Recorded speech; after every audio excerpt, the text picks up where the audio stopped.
Bordeaux dans les prochains jours. Les commémorations de l'armistice du 11 novembre 1918. Parmi les hommages rendus aujourd'hui, celui de la ville de Basse-Pointe, aux originaires de la commune tombée pour la France lors de la Grande Guerre. Et pour la première fois, une délégation de la Meuse, où s'est déroulée la longue bataille de Verdun, est venue donc se recueillir aux côtés des Pointois. Regardez ce reportage signé Delphine Besse et Marc Balsa.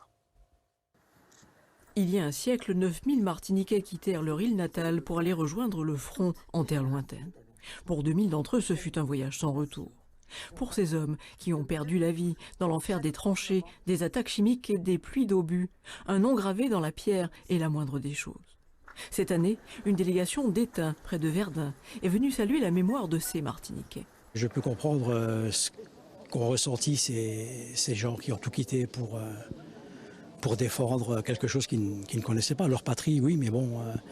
Donc pour moi, c'est une émotion énorme. On nous dit, oui, mais c'était il y a un siècle, c'est loin, il faut oublier. Non, surtout pas.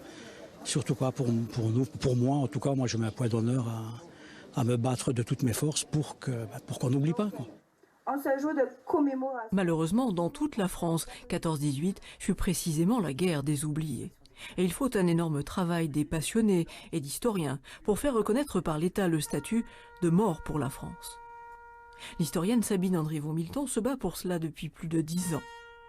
En Martinique, 1700 soldats sont désormais reconnus.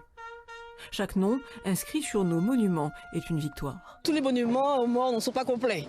Donc quand ils sont complets, c'est une victoire, parce qu'il reste encore tellement d'autres à rajouter que bon, le travail est lourd à effectuer.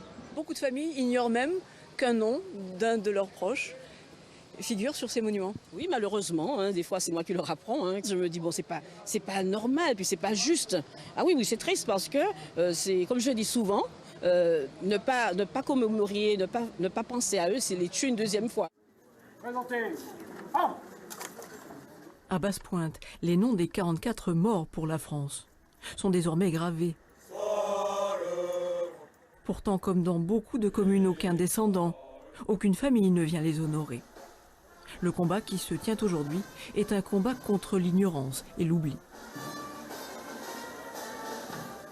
Autre commémoration du 11 novembre.